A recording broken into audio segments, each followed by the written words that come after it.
The top story on ABC News Breakfast. The Prime Minister's given a feisty speech to the leaders of the mining industry, telling them she intends to share the benefits of the boom. Julia Gillard was speaking at the Minerals Council annual dinner. She outlined the government's plans to boost skills and infrastructure and says other Australians deserve their share.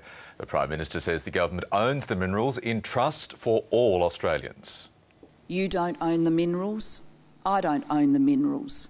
Governments only sell you the right to mine the resource, a resource we hold in trust for a sovereign people. They own it and they deserve their share. Well, for more, Melissa Clark joins us now from Canberra. And Melissa, it would seem the Prime Minister is continuing on this theme of sharing the benefits of the boom and a pointed message to the miners themselves.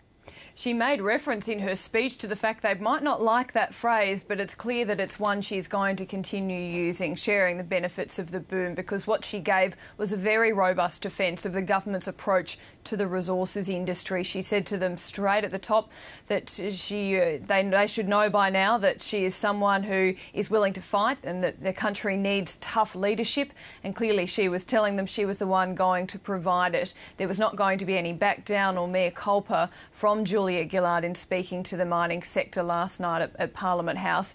Instead, what she did was talk about the need for all Australians to share from the benefits of the mining boom. She was talking about, as we heard in that little bit there, the fact that resources don't belong to the mining companies who have the rights to mine them, and therefore the wealth developed from those needing to be spread more widely. So Julia Gillard making it clear that even in a room full of mining executives who have a lot of grievances against the federal government at the moment, she is not going to be cowed down. So, Melissa, how then was the message received by the industry? Well, it wasn't received that well, not surprisingly, because many in the industry were hoping this would be a more of a conciliatory approach from the federal government.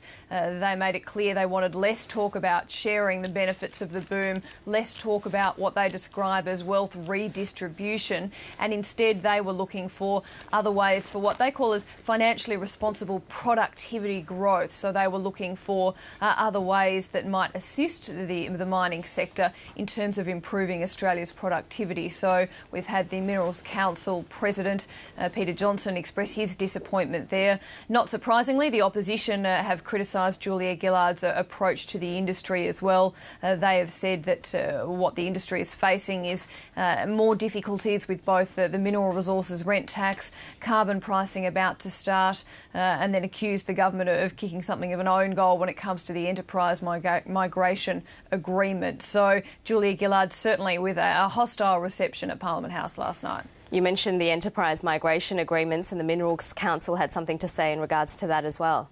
The Chief Executive of the Minerals Council, Mitch Hook, has raised some concerns that all of the political debate surrounding the enterprise migration agreements, that is allowing foreign workers to come in to fill in some of the jobs on these major mining projects where there might be shortfalls in the Australian workforce. He's concerned that it might actually lead to something of a xenophobic kickback. He's worried that that might, given how much the reaction that we've seen from unions and from some workers and from some of those in other sectors that aren't faring so well, particularly in the eastern seaboard.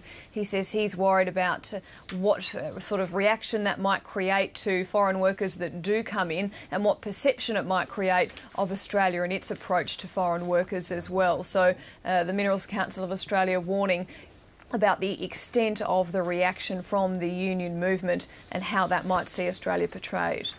Melissa Clark in Canberra. We'll leave it there for now.